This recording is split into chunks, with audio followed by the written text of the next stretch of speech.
तो my channel dynamic math. चलिए हम लोग सॉल्यूशन आज स्टार्ट करने वाले हैं। तीनों सेट का मैं आपको सॉल्यूशन बताने वाला हूं। कोई भी बच्चे जो है ना परेशान बिल्कुल नहीं होंगे। सेट 1, सेट 2, सेट 3 तीनों का मैं आपको बताने वाला हूं। जिन जिन बच्चों का जो भी सेट हो, ऑल इंडिया के बच्चों के लिए मैं आपको बोल रहा हूं। ऑल इंडिया में जो भी बच्चे जिस भी सेट से वो उसका आंसर मतलब आंसर की आपको चाहिए, चाहे वो सेट 1 हो, सेट 2 हो या फिर सेट 3 हो, सबका आपको क्या करना है ना, मेरे मेल पर आपको उस अपने क्वेश्चन पेपर का PDF फाइल बना करके आपको भेज देना है। अब जितना जल्दी भेजोगे मैं आपको क्या करूंगा उतना जल्दी सॉल्यूशन अपलोड कर दूंगा, आंसर की पूरा अपलोड कर दूंगा। बहुत सारे बच्चे जो है ना काफी लेट से मेल करते हैं अपना क्वेश्चन पेपर का PDF फाइल बना करके। तो यार मैं आपको पहले बता दूं कि आप लेट से अगर मेल करोगे तो मैं आपको आंसर नहीं बताऊंगा, इसलिए आप जितना जल्दी हो सकता है आप मुझे मेल कर दो, मैं आपका सबका आंसर जो है ना मैं आपको सॉल्यूशन प्रोवाइड करा दूंगा। ओके, तो हम लोग अभी देखने वाले हैं सेट 1। जिन जिन बच्चों का सेट 1 है, जिसका कोड नंबर है 3231, बहुत सारे बच्चे ये सेट के लिए कमेंट कर रहे थे, इसलिए मैं सबसे पहले इसका आंसर मैं आपको बताऊंगा पूरा आंसर की। जो बच्चे हिंदी में है उनके लिए भी ये वीडियो है, जो बच्चे इंग्लिश में एग्जाम दिए हैं उनके लिए भी है। तो आपका हिंदी लैंग्वेज वाले बच्चे भी इस वीडियो को देखेंगे और इंग्लिश लैंग्वेज जो लिख के आए हैं वो भी बच्चे इस सेट को देखेंगे। तो चलिए हम लोग शुरू करते हैं सबसे पहले सेट 1 का 3231 कोड नंबर। ओके, चलिए सभी को अपना अपना मैच करते जाइएगा और चैनल को सब्सक्राइब जरूर कर लीजिएगा, क्योंकि आपको सबको पता है कि ये चैनल जो है वो मैथ्स का है, इसमें मैथ्स पढ़ाता हूँ। अगर आपको मैथ्स में 95 प्लस लाना है ना, तो मैं आपको गारंटी के साथ कहता हूँ जो क्वेश्चन आपको बताऊंगा ना एग्जाम में एकदम बिल्कुल 110% आपको छपने वाला है इस बार का एग्जाम में। इसलिए चैनल को पहले सब्सक्राइब कर लो, क्योंकि मैथ्स में आप जो है ना इस बार एकदम बिल्कुल 100% आप फोड़ के आओगे। 95+ % तो आएगा, ये मेरा गारंटी है। ओके, चलिए सबसे पहले हम लोग सॉल्यूशन स्टार्ट करते हैं। देखिए क्वेश्चन नंबर 1, जो बच्चे हिंदी है वो भी देखिएगा, जो बच्चे इंग्लिश में बनाए हैं वो भी देखिएगा। चलिए क्वेश्चन नंबर 1 को देखते हैं। Who among the following published संवाद कौमुदी, तो यानी कि संवाद कौमुदी का जो ये है मतलब प्रकाशन है वो किसने किया था, पब्लिश किसने किया था? तो राजा राम मोहन राय ने किया था।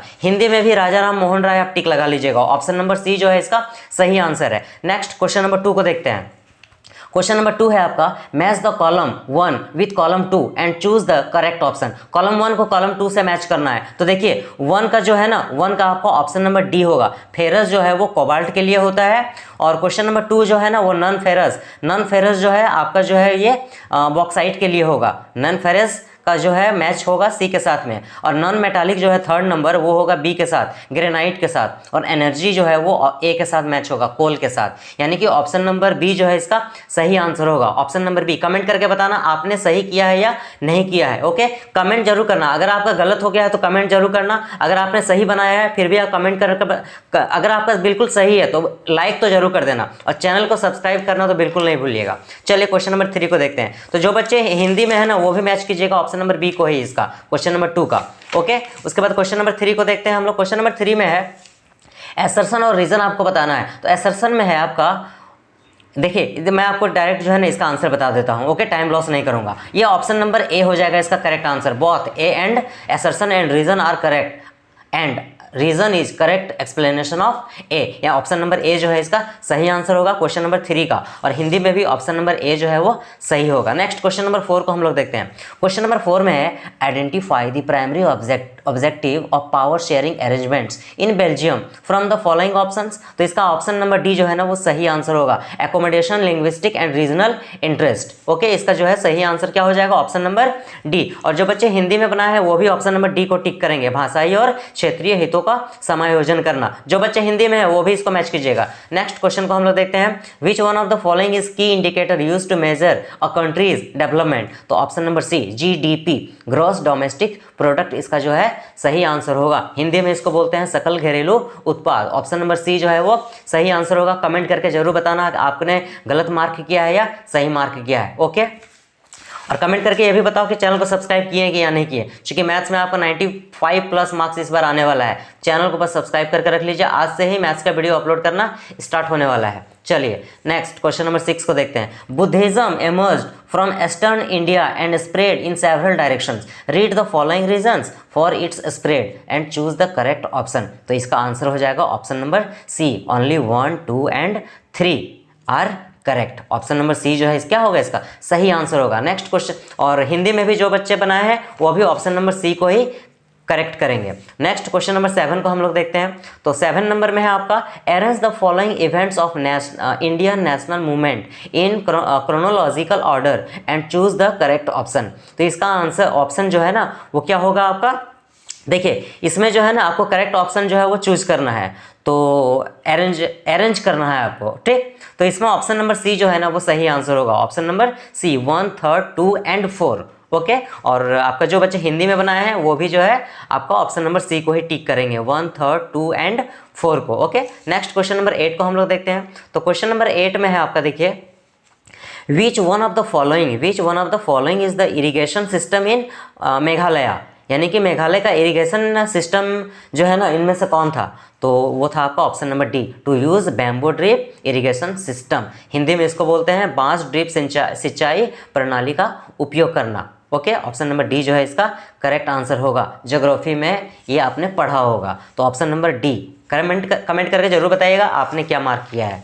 नेक्स्ट क्वेश्चन नंबर 9 को हम लोग देखते हैं। तो क्वेश्चन नंबर 9 देखिए यहाँ पर है, read the following informations and identify the crop. It is the staple food crop of majority of people in India. India is the second largest producer of this crop.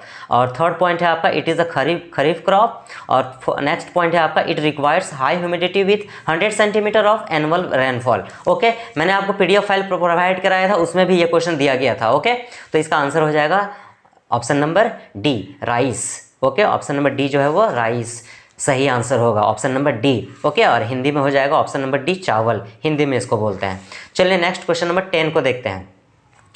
Match the following, यानी column 1 को column 2 के साथ क्या करना है, आपको match करना है। तो पहला है आपका यूनियन लिस्ट। तो यूनियन लिस्ट जो है ना वो पुलिस के साथ मैच करेगा। यूनियन लिस्ट किसके साथ मैच करेगा, आपका पुलिस के साथ में। स्टेट लिस्ट किसके साथ मैच करेगा, इंटरनेट के साथ में। और कॉन्करेंट लिस्ट किसके साथ मैच करने वाला है, ये आपका बैंकिंग के साथ में। किसके साथ, बैंकिंग। और रेसिड्यूरी लिस्ट जो है वो किसके साथ मैच करने वाला है, trade union. Option number D इसका जो है ना वो करेक्ट आंसर होगा। कमेंट करके बताना आपने करेक्ट किया है या नहीं किया है। ऑप्शन नंबर डी जो है इसका सही होगा, हिंदी में भी ऑप्शन नंबर डी जो है वो करेक्ट आंसर होगा। नेक्स्ट क्वेश्चन नंबर 11 को हम लोग देखते हैं। 11 में देखिए क्या बोला जा रहा है, विच one of the following statement best describes women empowerment. तो जाहिर सी बात है, ensuring equal opportunities and rights for women, यानी कि महिलाओं के लिए समान अवसर और अधिकार सुनिश्चित करना। ऑप्शन नंबर सी जो है वो सही होगा। इंग्लिश में भी ऑप्शन नंबर सी जो है वो करेक्ट आंसर होगा, option number C. Okay, next question number 12 को देखते हैं। How do political parties ensure accountability to the public, choose the most suitable option from the following. तो करेक्ट आंसर क्या होगा इसका, option number D. Option number D जो है क्या होगा correct answer, through elections and voter support. Hindi में भी ऑप्शन नंबर डी सही होगा, चुनाव और मतदाताओं के समर्थन के माध्यम से। नेक्स्ट क्वेश्चन को हम लोग देखते हैं, क्वेश्चन नंबर 13 को। Question number 13, read the following statements regarding democracy and choose the correct option. देखिए आप बेधड़क होकर के आप आंसर अपना मैच कर लीजिए, एक भी आंसर यहाँ पर रॉन्ग नहीं होने वाला है। ओके, चलिए तो इसका सही आंसर जो है ना वो हो जाएगा आपका option number C, 1, 3 and 4। 1, 3 and 4, option number C जो है वो सही आंसर होगा क्वेश्चन नंबर 13 का। हिंदी में भी ऑप्शन नंबर सी जो है वो करेक्ट आंसर होगा। नेक्स्ट क्वेश्चन को हम लोग देखते हैं, क्वेश्चन नंबर 14 को। तो क्वेश्चन नंबर 14 में है यहाँ, विच one of the following responsible for resolving disputes between centres and states. तो आंसर हो जाएगा Supreme Court of India. Supreme Court of India, Hindi में क्या बोलते हैं इसको, भारत का सर्वोच्च न्यायालय। सही आंसर होगा, हिंदी में इंग्लिश में हो जाएगा Supreme Court of India, option number B. 14 का ऑप्शन नंबर बी जो है वो आपका सही आंसर होगा। नेक्स्ट क्वेश्चन नंबर 15 को हम लोग देखते हैं। तो 15 में which one of the following is significant aspect of globalisation. तो इसका सही आंसर क्या होगा, एक्सेस टू न्यू मार्केट्स। क्या हो जाएगा, access to new markets. Option number D जो है वो सही आंसर होगा, हिंदी में हो जाएगा नए बाजार तक पहुंच। नेक्स्ट क्वेश्चन नंबर 16 को हम लोग देखते हैं, which one of the following definitions is most suitable for the literacy rate. तो इसका लिटरेसी रेट का सही राइट डेफिनेशन यहाँ पर कौन बता रहा है, तो ये हो जाएगा आपका option number B, the proportion of literature population in the 7 years and above. इसका सही आंसर होगा ऑप्शन नंबर बी। 16 का ऑप्शन नंबर बी जो है वो आपका सही आंसर होगा, मार्क कर लीजिए अपना, और आप कमेंट करके बताइए आपका सही हुआ है या नहीं हुआ है। हिंदी में हो जाएगा 7 वर्ष और उससे अधिक के लोगों को साक्षर जनसंख्या का अनुपात। नेक्स्ट क्वेश्चन नंबर आपका है, ये था आपका क्वेश्चन नंबर 16। 17 को देखते हैं। चलिए 17 में क्या बोला जा रहा है, study the table given below carefully and answer the questions. तो मैंने इस आपका क्लास में जो टीचर है उनसे मैंने इसको सॉल्व करवा लिया है। तो इसका जो करेक्ट आंसर हो जाएगा वो हो जाएगा आपका option number A, country A. Country A Hindi में हो जाएगा देश ए, करेक्ट आंसर। ओके चलिए नेक्स्ट क्वेश्चन। तो यार ये मैथ्स का टीचर हूँ मैं, फिर भी ये मैं आपको बता दूंगा, इतना आसान है ये, इतना इजी क्वेश्चन पूछा है, इतना मतलब बिल्कुल हलवा की तरह क्वेश्चन पूछा है आपका। बताइए 18 नंबर में, read the image of the cheque. आपको ये एक चेक है, बैंक का चेक, अगर आपने बैंक में पैसा जमा करते होंगे तो आपको पता होगा। Identify the cheque number from the given options. यार यहाँ पर चेक नंबर होता है, ये आपको दिख रहा है, ये चेक नंबर है 362255, 362255। बताइए देख के टिक लगाना था, cheque number. Option number A जो है क्या होगा आपका करेक्ट आंसर होगा। क्वेश्चन नंबर 18 का ऑप्शन नंबर ए जो है वो सही आंसर होगा। हिंदी में भी यही ऑप्शन नंबर ए होगा। ये चेक नंबर और ये चेक नंबर को आपको मैच करना है। देखिए मैच हो गया, ऑप्शन नंबर ए जो है वो सही होगा। यार हलवा टाइप का क्वेश्चन पूछा है। चलिए नेक्स्ट क्वेश्चन नंबर 19 को देखते हैं। देखिए कितना इजी क्वेश्चन है। Primary, secondary and tertiary sectors are divided in which of the following basis the nature of activities. Hindi में हो जाएगा गतिविधियों की प्रकृति। ये आपका ऑप्शन नंबर बी जो है वो सही आंसर होगा। नेक्स्ट क्वेश्चन नंबर 20 को देखते हैं। तो क्वेश्चन नंबर 20 में देखिए क्या है, विच one of the following banks in India controls the insurance of currency and regulates the credit system in the country. तो इसका सही आंसर है ना वो हो जाएगा आपका option number C, Reserve Bank of India. Hindi में हो जाएगा आपका भारतीय Reserve Bank. Reserve Bank of India को हिंदी में बोलते हैं भारतीय रिजर्व बैंक। तो हिंदी में भी क्वेश्चन नंबर 20 का आंसर हो जाएगा सी, और आपका इंग्लिश में क्वेश्चन नंबर 20 का आंसर हो जाएगा option number C, Reserve Bank of India. उसके बाद देखिए सेक्शन बी जो है मैं अभी आपको नहीं बताऊंगा। ओके तो आप जल्दी से, मुझे जितना हो सकता है, आप जितना फास्ट हो सकता है आप क्या कीजिए, अपना क्वेश्चन पेपर जिसका भी आपको आंसर चाहिए, अपना क्वेश्चन पेपर का पिक लेकर के उसका PDF फाइल बना करके आप मुझे मेरे मेल पर आप मेल कर दीजिए, मेरे Gmail पर। मैं जितना जल्दी आप मेल करोगे मैं आपको उसका आंसर जो है उतना जल्दी प्रोवाइड करा दूंगा। ओके इसलिए आपको परेशान नहीं होना है, जल्दी से आप मेल कर दीजिए मुझे। ओके तो सेक्शन बी मैं इसके बाद आपको डिस्कस करूंगा। बहुत ही इजी क्वेश्चन पूछा गया है, आपको हिंदी में मैं एक बार थोड़ा सा बता देता हूँ। 16वीं सदी के दौरान भारतीय उपमहाद्वीपीय व्यापारिक नेटवर्क के लिए किस प्रकार महत्वपूर्ण था, आपको स्पष्ट करना है, आंसर बताना है। भूमि निम्नीकरण की समस्या को हल करने के लिए कोई 2 तरीका का आपको बताना है। ये नहीं आता है तो संसाधनों का संरक्षण के लिए किन्हीं 2 तरीका का आपको सुझाव देना है, सजेस्ट करना है कंजर्वेशन ऑफ रिसोर्सेज को। नेक्स्ट क्वेश्चन आपको पूछा गया था, बताइए UN संयुक्त राष्ट्र विकास कार्यक्रम का विकास मानदंड विश्व बैंक के किस प्रकार अलग है। ये देश की राजनीति में महिलाओं की भूमिका धीरे धीरे बढ़ रही है। बताइए आप खुद से बना करके भी काफ़ी अच्छे तरीके से लिख सकते थे। जर्मनी का एकीकरण आया हुआ है, analysis process German unification. Italy का एकीकरण आया हुआ है, मतलब आपका इटालियन यूनिफिकेशन। सूचना प्रौद्योगिकी और इलेक्ट्रॉनिक उद्योग से क्वेश्चन आया हुआ है, the development of process of has experienced transformation due to. यार इतना इजी क्वेश्चन। राजनीतिक दल आया हुआ है, मतलब पॉलिटिकल पार्टीज का भी क्वेश्चन आया हुआ है। गरीब किसान और श्रमिकों के लिए औपचारिक क्षेत्र के ऋणों को कैसे लाभकारी बनाया जा सकता है। बताइए मतलब फार्मर्स एंड वर्कर्स का। देश के विकास और खुशहाली के सार्वजनिक क्षेत्र की भूमिका को लिखना है, यानी एग्जामिन करना है role of public sector in the development and wellbeing of a country. Okay कितना इजी क्वेश्चन है। ये थोड़ा सा आपको बना के लिखना था, ये थोड़ा सा आप टफ है, बट ये बी नंबर तो काफ़ी इजी है। सविनय अवज्ञा आंदोलन के बारे में आपको लिखना था। भारतीय अर्थव्यवस्था में कृषि का महत्व आपको लिखना है। आपको एक्सप्लेन करना था importance of agriculture in the Indian economy. बताइए यार हम लोग का देश जो है ना कृषि प्रधान देश है, कृषि प्रधान देश, एग्रीकल्चरल कंट्री है हम लोग का कंट्री। कितना इजी, आप खुद से भी, आप सब जो है वो बिलोंग करते हो। बहुत सारे बच्चे जो हैं जिनका गाँव जो है वो जाते होंगे तो आपको पता ही होगा एग्रीकल्चरल कंट्री।